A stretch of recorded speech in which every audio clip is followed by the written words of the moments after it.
بخوان ای جان من شعر و غزل را، بکن اندیشه ای پیکی اجل را، سر و سینه مزن در راه شیطان، که فردا می شوی آخر پشیمان. برو ای خواهرم در راه الله، بسل کن جان من یک چادری پاک، که بعضی نوجوانان گرگ و مارند، زی دنبالت همیشه در شکارند.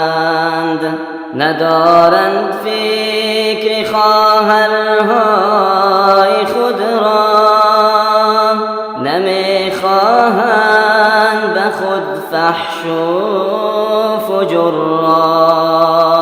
ندارد رحم دادر با برادر، که گویا هر دو باشند از دو مادر. همه مهر و وفا آخر همین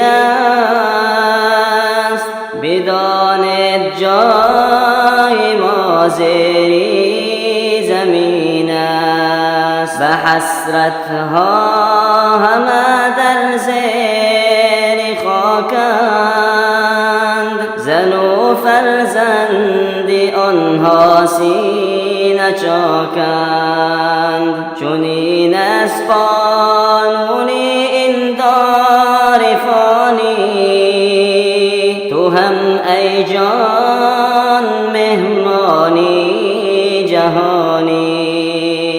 بگفتم از کلامی کبریایی، که شاید خواهرم با خود بیایی.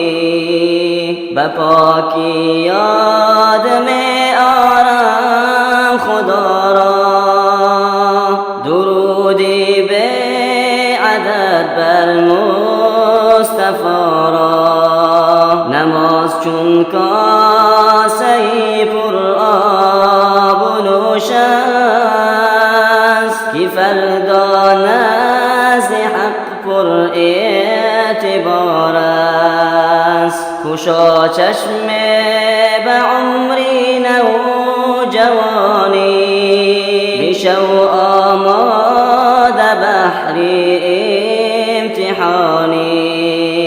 مکن بازی به گفتاری کلامش،